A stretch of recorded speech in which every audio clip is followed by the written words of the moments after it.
네, 제가 앞서 전해드린 것처럼 트럼프 대통령이 종전 합의 서명이 가까워졌다고 밝힌 가운데 14개 항목으로 구성된 미국과 이란의 종전 양해각서의 세부 내용이 공개됐다는 보도가 나왔습니다. 이란 외무장관은 미국의 호르무즈 해상봉쇄 해제가 합의문 첫 번째 사안이라고 강조했는데요. 문성무 국가전략연구원 통일전략센터장, 성일광 서강대 유로메나 연구소 교수와 자세한 내용 짚어보겠습니다. 어서 오십시오. 안녕하십니까? 네, 안녕하십니까? 예. 자, 이제는 정말 종전까지 순조롭게 갈 수 있을지가 중요한 것 같은데 일단 이란이 그 세부 내용을 공개를 했습니다.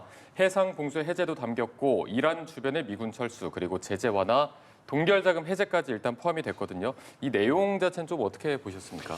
예, 저도 이 내용을 보면서 이게 과연 미국과 이란이 합의한 최종안인가 좀 의문이 들었거든요.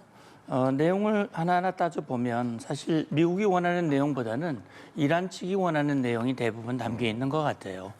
그런 걸로 봤을 때는 이것은 이란 측의 희망사항이 담겨져 있는 종전안이다. 다시 말하면 지난번에 이 종전안들이 여러 번 미국과 이란 사이에 중재국을 경유해서 오간 적이 있었거든요.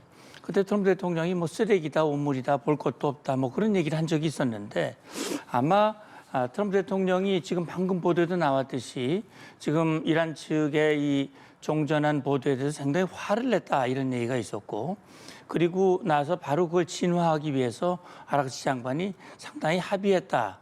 그리고 가장 불필요한 내용들이 공개되지 않았으면 좋겠다 이런 얘기를 한 걸로 봤을 때는 이란 측에 보니까 메흐르 통신에서 이걸 내놓은 것 같아요. 그러면서 이제 이 정보의 소스를 미국 협상 당국자들을 통해서 입수했다라고 얘기를 해서 이게 상당히 설득력이 있는 내용으로 보도를 했지만 이거는 이란 측의 희망사항인 것 같고 미국 측에서 보도된 게 있어요. 미국 측 언론 보도를 보면 거기에는 이렇게 돼 있거든요. 통행료 없는 호르무즈 해협의 즉각 개방. 두 번째는 레바논을 포함해서 60일 휴전 연장입니다. 영구가 아니라 60일 휴전 연장입니다. 그다음에 이란의 핵무기 개발 포기를 서약한다라고 돼 있고요. 그다음에 유엔 감시하에 농축 우라늄 농도를 희석한다. 장소는 나와 있지 않지만 이 내용을 보면 이란 측 이 언론에서 나온 내용하고는 상당히 차이가 많이 나거든요. 그래서 저는 오히려 미국 측 보도에서 나온 게 종전안에 근접한 내용이 아닐까라는 생각이 들고요. 이란 측이 이렇게 얘기한 것은 아마도 이번 그 종전 합의가 미국의 압력에 의해서 끌려가는 합의가 아니고 우리가 주도하는 것이고 우리의 주도에 미국이 끌려 들어왔다라고 하는 것을 보여주기 위한 것이 아닌가 하는 생각이 드는데 그런 차원에서 보면 양국께서 처음에 질문하실 때 순조롭게 가겠느냐 이런 말씀을 순조롭게 가는 것은 아닐 수도 있겠다라는 그런 생각이 듭니다. 네, 지금 말씀해 주신 대로 앞서 짚어드린 내용들이 그 내용을 봤을 때 이란 측이 희망사항인 것으로 보인다. 이게 네. 최종안인가에는 좀 물음표를 찍어 주셨는데 이 내용 자체 좀 어떻게 보셨습니까? 그렇습니다. 우리 센터장님께서 잘 말씀해 주신 것처럼 양측 간의 입장이 조금 갈리고 있는데 가장 중요한 건 역시 핵과 관련한 내용이고 그다음에 탄도미사일이나 대리 조직 지원 중단 이런 얘기들은 사실상 거의 지금 들어있지 않습니다. 그렇죠? 이건 이스라엘 쪽에서 강력히 요구했던 것이고 미국 측도 그 부분에 있어서 상당히 협상 초기에는 탄도미사일 얘기도 했었지만 지금 나오는 보도를 보시면 이런 얘기는 사실 빠져 있고 가장 중요한 것을 말씀드린다면 역시 고농축을 하려면 어떻게 할 것인가. 이 부분을 그럼 이란 내에서 시석하도록 그냥 미국이 허용해 줄 것인지 아니면 이스라엘이 원하는 것처럼 외부로 완전히 반출시킬 것인지 이 부분도 지금 정확하게 나오지 않고 있고 또 하나의 중요한 문제는 호르무즈 해협과 관련해서 계속해서 아바스 아락치 외무장관은 전쟁 이전으로 돌아갈 수 없다. 오만과 이란이 호르무즈 해협을 통제하겠다는 얘기를 계속 지금도 하고 있어요. 그러나 미국은 전혀 다른 입장이죠. 완전히 전쟁 전으로 돌아가야 된다. 자유항행, 그다음에 통행료를 절대 받을 수 없다고 얘기하고 있기 때문에 결국 시간이 걸리는 가장 중요한 이유는 제 생각엔 이런 부분에 대해서 여전히 아직 합의가 없다. 그렇다면 추가적인 시간이 필요하다. 이견차를 좁히기 위한 시간이 필요한 것이 아닌가. 그래서 그런 부분들이 지금 여전히 난제로 남아 있을 것으로 그렇게 보입니다. 네, 이런 가운데 트럼프 대통령은 관련 보도를 곧바로 가짜 뉴스다 이렇게 일축을 했는데요. 백악관 고위 당국자도 이란이 핵 프로그램 해체와 핵물질 폐기 또 호르무즈 해협 개방에 동의했다고 밝혔는데 실제 합의가 어디까지 진전됐다 이렇게 보십니까? 예, 그러니까 지금 이제 송 교수님 말씀대로 현재 가장 큰 쟁점은 핵 문제와 호르무즈 문제예요. 그러니까는 핵 문제와 관련해서 미국 고위 당국자가 말한 프로그램의 해체, 물질의 폐기, 이거는 글자 그대로 이란이 이제 핵무기를 갖지 않겠다라고 하는 그 약속을 행동으로 보여주는 거거든요. 그리고 호르무즈 해협 개방과 관련해서 이란 측이 보도한 내용을 보면 주권을 얘기하고 있거든요. 그래서 이란이 말하는 주권은 그 지금 두 가지 내용이 다 들어갑니다. 핵과 관련된 주권, 호르무즈 해협과 관련된 주권. 호르무즈 해협과 관련된 주권은 자기들 말한 대로 호르무즈 해협을 자기들이 통제 관리하기 때문에 관련된 뭐 비용을 받는다든지 이건 당연히 그렇게 돼야 된다라는 얘기고, 그러니까 호르무즈 해협을 무조건 즉각적인 개방, 다시 말하면 2월 28일 이전의 상태로 돌아가는 건 불가능하다라고 치도 그런 얘기를 했는데, 저는 이런 생각을 합니다. 지난 9일이었죠. 우리가 이제 생각해 보면 9일에 미국의 그 아파치 헬기가 떨어졌잖아요. 처음에는 이게 어떤 원인인지를 좀 보겠다 그랬는데 미국 측에서 바로 이건 이란 측 무인기, 샤헤드 무인기에 의한 격추다. 두 명의 조종사는 구조가 됐습니다만 이제 미국이 여기에 대한 응당한 자위권적인 조치라고 그래가지고 이 이란에 대한 군사 행동을 했거든요. 타격을 했지요. 근데 이 타격이 이란에게는 상당히 큰 영향을 주지 않았을까 하는 생각이 듭니다. 이게 호르무즈 해협에 있는 주요 기지뿐만이 아니라 테헤란 인근까지 무려 토마호크 40여 발, 거의 50발 가까이를 때렸다고 그랬거든요. 이거는 이란으로서는 만약에 이걸 그대로 막지 않으면 이건 더 큰 위험이 아닐 수가 없는 것이고, 거기에다가 더 이란 측을 옥죄인 그 조치가 뭐냐면 트럼프 대통령이 그런 얘기를 했어요. 조금 우스꽝스럽게 들리기도 했는데 이 말을 하고 싶어서 정말 견딜 수가 없었다. 그런 얘기를 하면서 호르무즈 해협에 대해서 자기들이 몰래 비밀 개방을 해왔다. 그러니까 지난번에 이 프로젝트 프리덤 그래가지고 공개적으로 개방 이 실력 행사를 하다가 즉각 중지했거든요. 그런데 중지했음에도 불구하고 몰래 하는 건 계속 해왔다. 그래가지고 기름을 1억 배럴, 그래서 200척 이상 1억 배럴을 빼냈다. 이런 얘기를 했습니다. 그 얘기는 뭐냐면 이 얘기는 다시 말해서 호르무즈 해협의 실질적인 통제는 이란이 아니라 미국이 지금 하고 있는 것이다. 이 얘기는 뭐냐면 이란이 호르무즈 통제권을 지렛대로 미국을 압박하고 시간을 끌고 했다는 것이 더 이상은 어렵다라고 하는 것을 보여주는 것이거든요. 그러니까 두 가지 카드를 가지고 미국이 자, 최종 합의 안 하고 질질 시간 끌면 이제는 정말 전에 얘기한 대로 교량이라든지 에너지 시설이라든지 타격도 할 수 있고 점령도 할 수 있어. 이제 하르그 솜을 얘기한 거죠. 그런 얘기를 군사적인 압박과 함께 호르무즈 해협 당신들 아무리 얘기를 해도 이건 안 되는 거야. 이걸 했을 때 지금 전 이란 측이 제일 두려워하는 게 뭘까 지금 생각해 보면 그런 타격과 압박도 두려워하지만 더 두려운 것은 미국이 그냥 타격하고 일방적으로 협상 없어 끝 그러고 나오면 이건 진짜 뭐 보상 받을 것, 해제 받을 것, 뭐 아무것도 안 되기 때문에 아마 그걸 제일 부담스럽고 두려워하지 않았을까. 그런 차원에서 트럼프 대통령이 3차 타격을 중단, 협상한다. 그러면서 구체적인 날짜, 장소까지 얘기를 했거든요. 이런 것은 아마 이란 측에서 이건 더 이상은 안 되겠다. 시간을 끌 수 있는 사항이 아니다라는 그런 판단 하에 미국의 요구를 상당히 수용하지 않았을까 그런 생각이 드는데, 왜냐하면 트럼프 대통령이 훌륭한 합의가 이루어질 것이라고 이야기하는 것은 본인의 요구가 상당히 관철 반영됐다라고 하는 것을 보여주는 것이기 때문에 저는 그쪽에 조금 더 무게를 두고 싶은 마음입니다. 네. 예.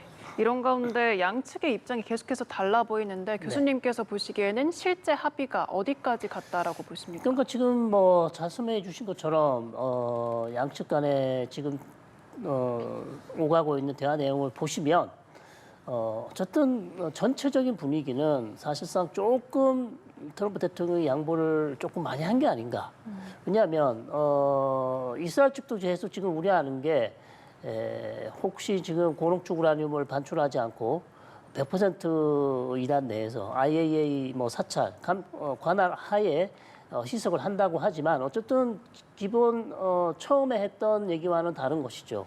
뭐 최소한 뭐 절반 이상 아니면 전체를 반출해야 된다고 그렇게 주장했었으나 지금은 이란 내에서 사실 희석하는 것도 괜찮다. 뭐 트럼프 대통령도 최근에 그렇게 얘기한 적도 있지 않습니까? 그것도 수용을 하겠다고 얘기를 했고, 그다음에 이제 가장 중요한 것은 고농축이라 지금 그 농축 관련해서 미국은 20년을 요구를 했었고, 처음에는 영구 농축 중단을 얘기했었는데요. 그다음에 20년. 근데 지금 나오는 얘기는 뭐 15년도 얘기가 나오고 있어요. 그래서 조금 계속해서 줄고 있는 그런 상황이기도 합니다. 그래서 전체적인 분위기는 트럼프 대통령 입장에서는 이 전쟁을 빨리 끝내는 것이 지금 가장 시급한 문제라고 생각했을 수도 있어요. 왜냐하면 여러 가지 지금 경제적인 압박, 그다음에 외교적으로 좀 어려운 측면도 있고 이런 것들을 해결하기 위해서는 추가적으로 전쟁을 재개한다거나 그래서 다시 한번 전쟁을 재개하더라도 이란의 입장이 크게 변할 가능성, 특히 이제 조금은 양보할 수 있지만 중요 문제에 있어서는 이란이 크게 양보할 가능성은 조금 어렵지 않을까 그렇게 판단을 한 것 같습니다. 그렇기 때문에 이쯤에서 이란과 그냥 합의를 하는 것이 낫다고 판단할 가능성이 조금 있기 때문에 그러나 아직까지 최종 지금 합의안을 저희가 지금 가지고 있지 않기 때문에 정확하게 이것이다라고 말하기는 어렵지만 전체적인 분위기는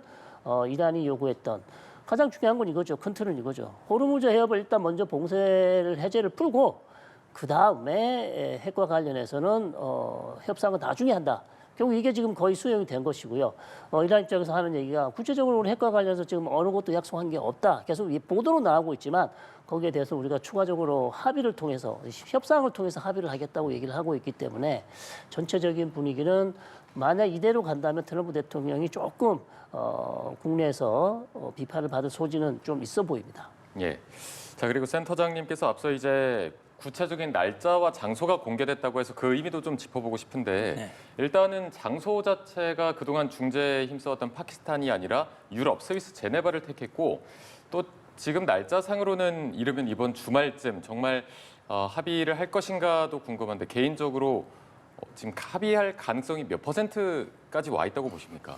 예, 뭐 퍼센트 수치로 과연 얘기할 수 있을는지는 모르겠습니다만 지금 분위기로 봐서는 상당히 근접한 건 맞는 것 같아요. 왜 그러냐면 아라그치 장관의 그 발언도 보면 미국이 협상장에서 뛰쳐나가거나 또는 군사적인 행동을 할까봐 상당히 전전긍긍하는 듯한 그런 느낌이거든요. 그래서 상당히 합의에 가까웠으니까 너무 그렇게 하지 마라라고 얘기하는 것이 이제 한 가지고 제가 또 한 가지 근거를 말씀드리고 싶은 것은 지금 그 이란의 의회 의장이죠.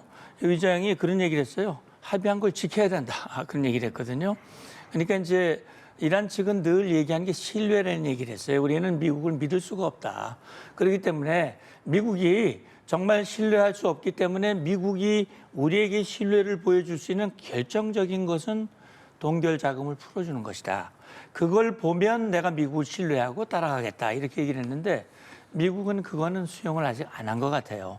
지금 미국 측 얘기는 트럼프 대통령도 그렇고 미국 당국자의 얘기는 모든 동결 자금의 해제나 제재의 완화는 철저하게 이란의 행동을 보고 그 행동을 검증한 후에 이루어질 것이다라고 얘기를 했거든요. 그래서 지금 미국과 이란이 서로 신뢰할 수 없는 상황이기 때문에 신뢰할 수 없는 상대 사이에는요 약속을 하더라도 그냥 뭘 할 수는 없는 거거든요. 약속하고 하나 지키면 행동하고 또 지키면 또 행동하고 이렇게 되는 게 저는 맞다고 봐요. 그런 걸로 봤을 때는 그래서 이제 이란 측이 당초 자기들이 원했던 게 되게 14개 지금 이제 공개된 내용이지만 이걸 미국이 그대로 수용했을 가능성은 없고요. 일부 저는 이런 건 생각했을 거예요. 미국이 지금 이제 보면 이란이 적어도 이걸 합의하더라도 자기들이 미국에게 항복하는 모습을 보여주도록 하는 것은 명분상 맞지 않다. 이제 그런 차원에서 예를 들어서 농축우라늄을 반출하지 않고 유엔이나 또는 IAEA 감시 하에 이란 내에서 그걸 희석을 한다. 이거는 적어도 이란의 어떤 명분을 세워주는, 면을 세워주는 그런 측면이 있기 때문에 미국으로서는 뭐 어디에서 그걸 희석을 하든 이란이 핵을 포기하고 핵무기를 갖지 못하게 하는 목표만 달성한다면 뭐 그런 정도는 괜찮다라는 생각이 들고요. 지금 질문 주신 이제 날짜와 이제 그 장소 문제인데 예. 지금 날짜가 원래는 주말이라고 그랬어요. 주말이라면 뭐 지금 우리 시간은 우리 지금도 주말인데 오늘하고 내일 주말인데 아마 오늘 내일 사이는 좀 어렵지 않을까 싶고요. 지금 트럼프 대통령은 현지 시간 월요일도 얘기를 했거든요. 월요일이 우리 시간으로 이제 화요일쯤 됩니다. 그러니까 그 시간이 보면 공교롭게도 지금 유럽에서 중요한 회의가 지금 예정돼 있거든요. 15일부터 17일 사이에 프랑스 에비앙이라는 도시에서 지금 G7 정상회의를 하게 돼 있습니다. 예. 아마 트럼프 대통령도 가지 않을까 싶은데요. 그 G7 정상회의를 하고 우리 이재명 대통령도 지금 그 참석을 위해서 유럽을 지금 방문하고 있는데 그 에비앙이라는 도시가 레만호 굉장히 아름다운 스위스의 그 호수변에 있는 도시예요. 레만호를 끼고 이 프랑스 쪽에 있는 도시가 에비앙이고 그 반대편 스위스 쪽에 있는 도시가 제네바입니다. 그러니까 이 제네바가 레만호와 에비앙을 이렇게 마주보고 있는데 이 제네바를 지금 얘기하고 있거든요. 그래서 지금 일부 보도에서는 C-17 미국의 대형 수송기 늑대가 지금 유럽 쪽으로 이동하고 있다. 그게 뭐 제네바인지 어딘지 모르겠습니다만 어쨌든 유럽 쪽으로 이동하고 있다라고 하는 것은 이 서명식을 준비하기 위한 그런 것이 아닐까라는 생각이 들고 만약에 그 날짜가 G7 정상회의 날짜와 일치를 한다면 상당히 그 의미 있는 날짜가 되지 않을 수가 없고요. 또 한 가지는 제네바라고 하는 곳은 유엔의 일부, 유엔 본부가 또 제네바에도 있거든요. 뉴욕에도 있지만 제네바에도 상당히 유엔 관련 기구들이 많이 있습니다. 그래서 제네바는 역사적으로 중요한 합의들이 거기서 많이 이루어졌어요. 저 스위스가 중립국이잖아요. 그러니까 그런 차원에서 지금 이슬라마바드 명칭은 이제 이슬라마바드 합의로 한다. 이렇게 하되 서명은 제네바에서 한다. 그런 얘기를 하는데 이란 측에서 나오는 얘기는 조금 다르더라고요. 보니까 이란 측에서는 뭐 날짜와 이 장소를 규정하지 않고 합의가 최종 승인이 이루어지면 관련 기관의 검토가 다 끝나면 간접적인 방식으로 할 것이다라는 얘기도 있어요. 그러니까 서명식이라는 걸 따로 안 하고 그냥 이 잠정 합의문 문안을 중재국을 통해서 교환하는 그런 방식도 있기 때문에 지금 날짜와 장소가 보도되는 그대로 될지 안 될지는 50대 50이다. 퍼센트 물으셨으니까 50대 50이다. 이렇게 지금 말씀드릴 수 있을 것 같습니다. 네, 지금 말씀해 주신 대로 지금 C-17 미군 수송기가 뭐 제네바로 향했다라는 보도도 있어서 네. 말씀해 주신 대로 어떤 이런 G7 그런 행사까지 함께 고려해서 여기로 잡은 것인가에 대해서는 어떻게 보십니까? 뭐 그렇게밖에 볼 수 없죠. 왜냐하면 뭐 이름까지 이슬라마바드 합의로 정했는데 굳이 이제 제네바에서 서명식이 이루어진다면 제네바에서 하고 싶다는 얘기고요. 지금 다른 지역은 카타르 도하라든지 아니면 뭐 이슬라마바드 도시는 지금 거론되고 있지 않습니다. 그렇기 때문에 트럼프 대통령이 유럽에서 어딘지를 모르나 어떤 유럽에 있는 도시에서 서명식을 하려면 할 수 있다 이렇게 얘기를 했고 또 본인은 참석하지 않겠다. 그렇기 때문에 벤스 부통령이 참석할 가능성이 높기 때문에 이루어진다면 아마도 제네바가 될 가능성이 상당히 지금 높은 상황이고요. 다만 뭐 계속 말씀드리지만 아직까지 한 80% 아직 20% 고비를 넘어야 돼요. 그럼 그 20%가 과연 뭘까 생각을 해보시면 이미 뭐 핵과 관련해서 충분히 설명드렸지만 동결 자금도 지금 조금 양측 간의 입장이 다를 것 같습니다. 이란이 계속 요구했던 거는 서명식을 하자마자 한 120억 불을 풀어달라고 했어요. 이미 18조 원 되는 돈이죠. 그래서 전체적으로 한 250억 불인데 뭐 중동 지역에 있는 동결 자금 그 중에서 절반 정도를 아예 그냥 서명식 하면서 바로 풀어달라. 그러니까 미국은 그런 입장이 안 되잖아요. 그렇기 때문에 이 부분에 있어서도 약간 양국 간의 이견이 좀 있는 것 같고 그다음에 말씀드린 호르무즈 해협의 개방을 어떻게 할 것인가 이 부분은 미국이 계속해서 전쟁 전후로 자유항행을 보장해야 된다고 얘기하고 있는데 이란에서 계속해서 이거를 고집한다면 사실상 이 부분도 큰 걸림돌이 될 가능성도 충분히 있어요. 예를 들어서 호르무즈 해협 개방을 위해서 한 달 정도가 필요하다면 어쨌든 그 많은 선박들이 나가려면 오만과 이란의 협의하에 나가야 되는 건 맞습니다. 그러나 그 정도는 인정해 줄 수 있지만 선박들이 다 나갔는데도 그 이후에도 계속해서 이란이 오만과 함께 호르무즈 해협을 통제를 하겠다. 더 나아가서 뭐 항행료를 받겠다. 통행료를 받겠다. 이렇게 한다면 미국 쪽에서 상당히 지금 이 부분에 있어서는 합의할 수 없다, 동의할 수 없다고 얘기할 수도 있기 때문에 여전히 이 부분에서는 난항이 예상되는 그런 부분입니다. 네, 앞서 짚어주신 대로 미 공군 C-17 수송기 4대가 제네바로 향했다는 보도가 나오고 있는데요. 트럼프 대통령이 자신 대신에 벤스 부통령을 서명식 참석에 할 예정이다 이렇게 가능성을 언급한 만큼 실제로 행사 준비가 시작됐다라고 봐도 될까요? 그렇게 봐야죠. 이게 왜냐하면 이게 서명식을 어디서 할 것인가, 언제 할 것인가, 어떤 방식으로 할 것인가, 누가 참석할 것인가, 아마 이런 얘기들이 안을 놓고 중재국을 통해서 미국과 이란 사이에 지금 계속 교감이 이루어지고 있다고 저는 봅니다.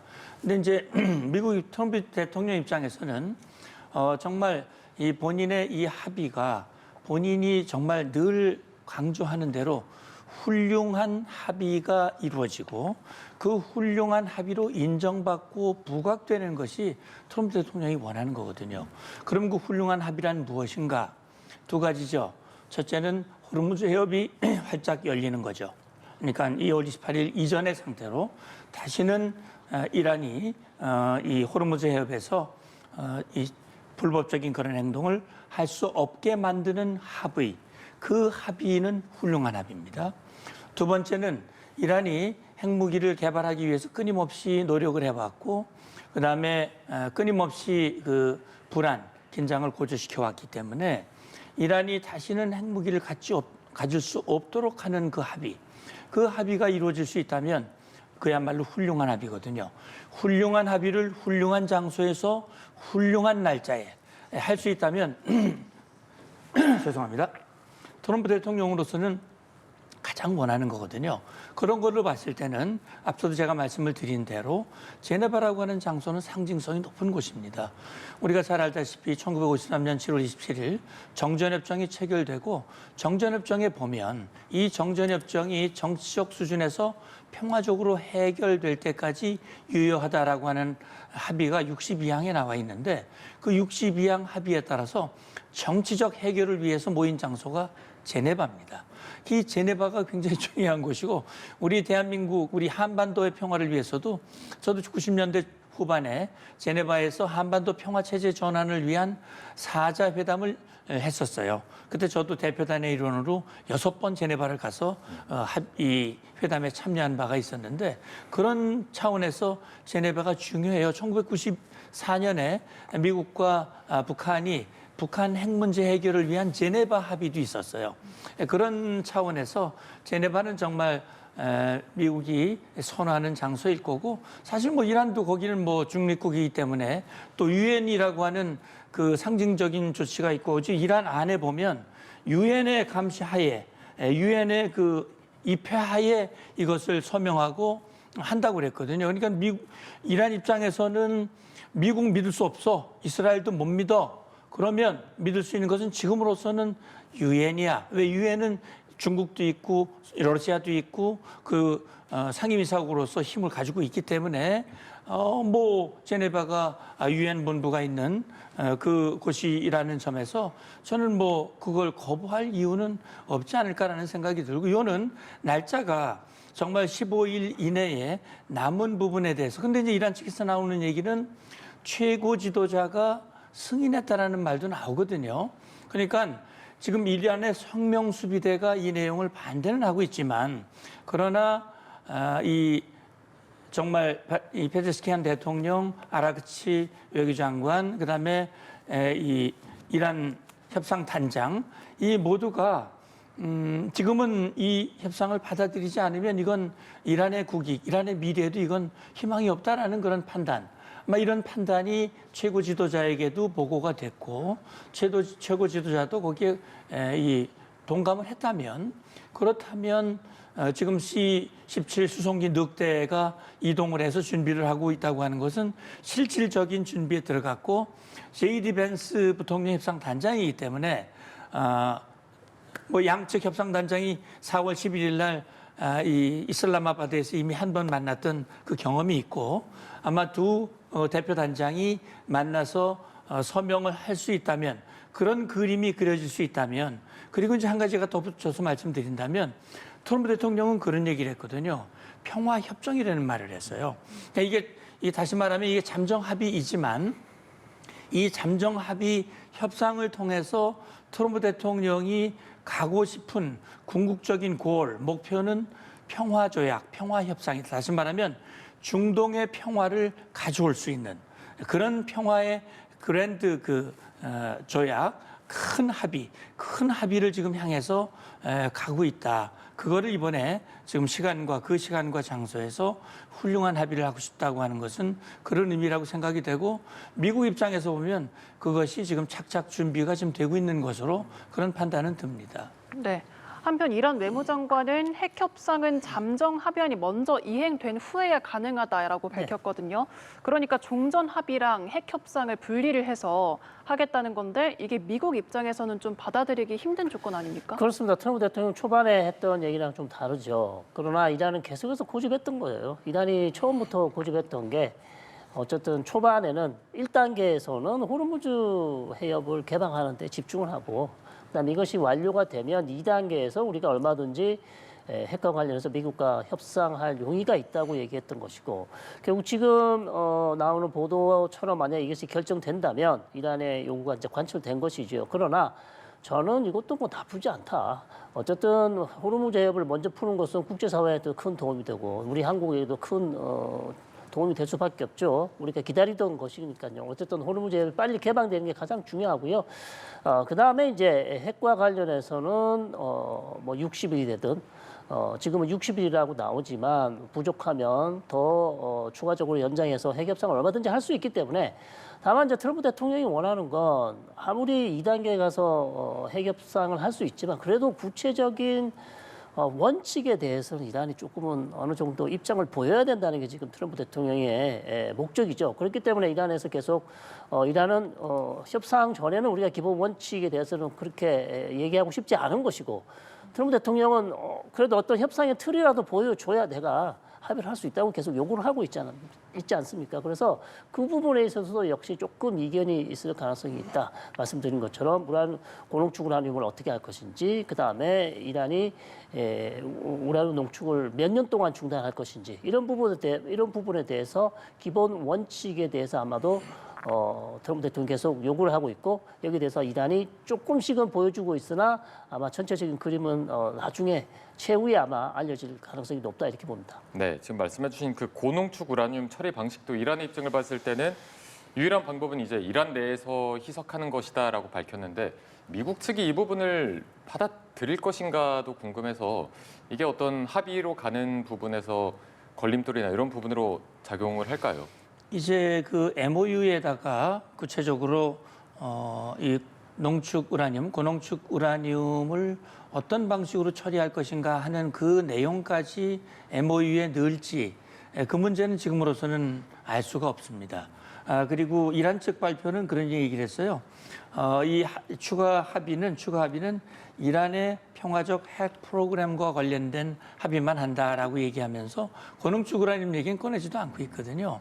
그런데 어쨌든 지금 이란의 핵포기, 이란의 비핵화, 이것이 행동으로 이어지기 위한 가장 중요한 그 관문이 바로 고농축 우라늄 처리 문제거든요.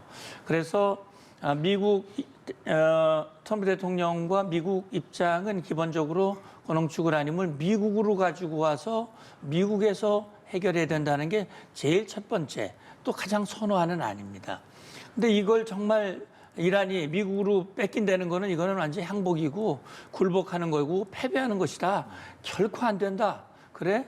그렇게 어렵다면 제3국, 제3국 또는 IAEA 국제기구가 그걸 가져가서 해결하는 거는 좋다. 그랬더니 또 러시아가 끼어들어서 우리가 할게 그랬더니 미국 트럼프 대통령이 당신들이나 알아서 해. 러시아는 안 돼. 그런 얘기를 했고 일각에서는 중국을 이란이 선호한다 이런 얘기가 나왔었는데 아마 이건 뭐 미국이 결코 받아들이기가 어려운 그런 내용이라고 생각이 되고요.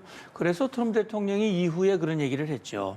그래 이것을 희석을 한다면 국제기구 IAEA라든지 또 미국 당국자가 감시 감독하는 그 조건에서 이란 내에서 하는 것까지는 받아들일 수 있다라고 트럼프 대통령이 수용을 했습니다. 이 얘기는 뭐냐면 궁극적인 목적은 호르무즈 해협을 완전히 개방하고 그다음에 이란이 핵 무기를 갖지 못하도록 하는 것이 궁극적인 목적이기 때문에 그걸 하는 방법에 대해서는 또 그런 장소에 대해서는 내가 융통성을 가질 수 있다라고 하는 그게 바로 미국의 입장이 아니었겠나라는 생각이 들고 그래서 아마도 이 MOU에 그렇게 담길지 이 양해각서에 아니면 양해각서가 타결된 후에 60일이라고 하는 추가 휴전 기간 그 기간 내에 하는 과정에서 이제 추가 합의가 이루어지겠죠.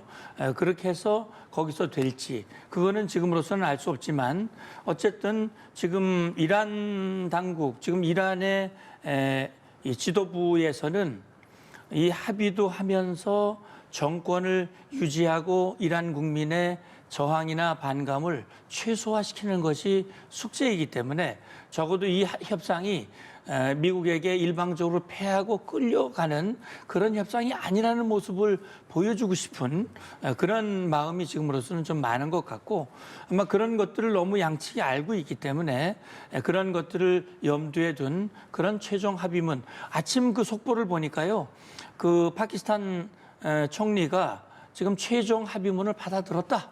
이런 얘기도 나왔거든요. 그러니까 아마도 지금 여기서 여러 가지 논의들을 우리가 좀 하고는 있습니다만 지금 좀 발빠르게 지금 움직이고 있는 건 맞는 것 같습니다. 네, 이란의 비핵화로 가는 관문에 이제 고농축 우라늄 문제가 있는 건데 말씀해주신 미국으로 들여와서 거기서 처리하거나 제3국 국제기구에서 처리하는 방안 가장 현실적인 방안은 어떤 방식으로 합의안이 도출되는 부분일까요? 가장 현실적으로 지금으로 봐서는요, 이란이 계속해서 이걸 고집해 왔습니다. 이걸 반출은 안 된다. 네. 뭐 반출하려면 러시아밖에 안 된다고 또 러시아 쪽은 괜찮다고 얘기했지만 트럼프 대통령은 또 이걸 반대를 했기 때문에 지금 제 생각은 아무래도 트럼프 대통령이 좀 많이 양보를 해서 얘기를 하지 않았습니까 이미? 안 되면은 제3국 뭐 러시아도 괜찮고 아니면 이란 내에서 희석하는 것도 괜찮다. 우리 얼마든지 그 정도 양보할 수 있다고 했기 때문에 지금 휴전 안에 담길 내용을 아마 예상을 해본다면 아마도 이란이 원하는 방식 그리고 이란 내에서 440kg 이상 되는 고농축 우라늄을 IAEA나 아니면 UN이나 뭐 이런 그리고 또 모르겠습니다. 미국의 어떤 감시관들도 들어갈 가능성도 있어 보입니다만 어쨌든 이런 방식으로 될 가능성이 가장 높지 않을까. 이것이 가장 이란이 원했던 것이기 때문에 현재로서는 그럴 가능성이 가장 높아 보입니다.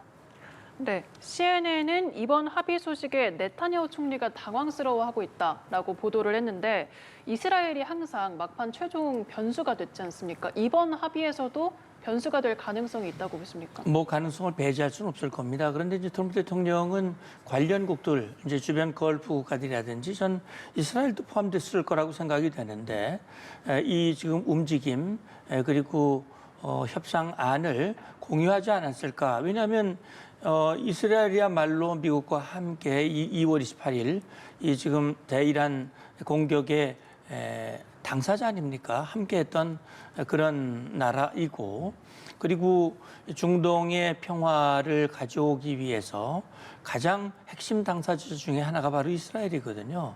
그렇기 때문에 트럼프 대통령이 이스라엘을 배제하고 그렇게 과연 했을까? 다만 네타냐후의 반응이 깜짝 놀랐다 이런 얘기를 하는데 왜 놀랐는지 뭐 협상이 진행되는 건 네타냐후도 모르는 바가 아닐 것이고 다만 글쎄 모르겠어요. 이란 측이 공개한 이 내용을 보고 깜짝 놀랐는지는 모르겠어요. 이거 봤으면 저도 놀랐는데 아마 네타냐후도 놀랐을 것 같아요. 이거는 도저히 받아들일 수가 없는 거거든요. 그리고 저는 그렇게 생각을 합니다. 트럼프 대통령이요. 적당히 합의하는 거는 그건 절대로 받아들일 수 없다고 저는 봅니다. 그러니까 적당히 합의하는 것은요. 트럼프 대통령의 위치가 흔들릴 수 있어요. 그러니까 지금 미국 내에서도 공화당, 특히 마가파, 이 트럼프 진영에 있는 사람들도 지금 적당히 이란의 요구를 수용하는 그런 합의를 하는 것은 이건 절대로 수용할 수 없다라고 얘기를 했고 그렇게 합의한다면은 오바마 때 합의한 거하고 다를 바가 뭐 있어? 이런 식으로 되기 때문에 사실 그 가장 첫 번째 그 기준이 동결자금 해제거든요. 동결자금 해제를 이란이 지금 요구하는 대로 합의 이행도 안 했는데 제재부터 뭐 서명하면 풀어준다? 이 합의하면 이거는 오바마를 그동안 계속 비판해왔던 트럼프의 입장을 스스로가 부정해 버리는 것이고 그건 훌륭한 합의가 아니라 아주 나쁜 합의가 되는 것이거든요. 그렇기 때문에 지금 이제 네타냐후 총리의 관심은 그겁니다. 핵이 없는 이란. 평화로운 이란, 다시 말하면 다시는 이스라엘에게 위협을 주지 않는 이란, 그런 이란의 모습이 되면 오케이, 좋아. 그런데 이란이 핵을 가질 가능성이 여전히 남아있고 헤즈볼라나 또는 후티나 이라크 이 대리 세력들, 저항 세력들을 이용을 해서 이스라엘을 계속 타격할 수 있는 여지가 남아있는 그런 합의가 이루어지는 것은 네타냐후는 원하지 않는 것이죠. 그렇기 때문에 지금 만약에 이런 합의에 저항 세력에 대한 지원을 중단한다라고 하는 이 내용이 저는 들어갔을 거라고 봐요. 들어갔을 텐데 만약에 그런 것들이 다 빠지고 핵 문제도 어정쩡하게 하고 이란이 다시 핵을 가질 수 있는 그런 어떤 내용의 합의를 만약에 한다면 이스라엘은 거기에 동의하지 않을 겁니다. 그렇다면 결국은 이스라엘이 휴전 자체를 흔들 수 있는 행동, 독자적으로라도 할 가능성이 있기 때문에 아마 그런 부분들이 앞으로 중요한 변수 중에 하나라고 봅니다. 네, 교수님께서는 이스라엘이 막판 변수가 될 가능성 어떻게 보십니까? 충분히 있습니다. 왜냐하면 지금 보도된 합의 내용을 보시면 휴전이 모든 전선에서 휴전이에요. 결국 이것은 레바논을 포함한다는 것이잖아요. 이란이 계속해서 요구를 해왔고, 그러니까 이스라엘이 헤즈볼라에 대한 공격을 중단하지 않으면 우리가 미국과 협상을 하지 않겠다, 혹은 뭐 미국과의 협상에 도장을 찍지 않겠다, 계속해서 요구를 해왔고, 이것 때문에 결국 트럼프 대통령과 나타냐후 총리가 아주 거친 대화가 전화 통화에서 뭐 욕설까지 나왔다는 보도가 있지 않았습니까? 그래서 그런 상황인데 문제는 이제 이스라엘 입장에서 이것을 받아들이기가 어렵다는 거죠. 헤즈볼라가 계속해서 이스라엘을 공격하는데 아무런 보복이나 대응을 하지 못한다. 그것도 말이 안 되거든요. 그렇기 때문에 여전히 이스라엘 측은 계속해서 우리는 자위권 차원에서 헤즈볼라의 공격에 대해서 얼마든지 우리는 대응할 권리가 있다고 계속 요구를 하고 있기 때문에 아마 이 부분이 협상이 계속 늦어지면 이 부분이 중요한 변수가 될 수 있을 것 같고 이스라엘이 가장 놀라운 것은 사실상 협상이 잘 안 될 줄 알았습니다. 이스라엘 입장에서는 협상이 될 가능성이 없었다고 봤는데 갑자기 타결될 가능성이 높아졌다는 보도가 나왔기 때문에 놀랐고 그다음에 고농축 우라늄을 또 반출시키지 않겠다고 얘기를 했고요.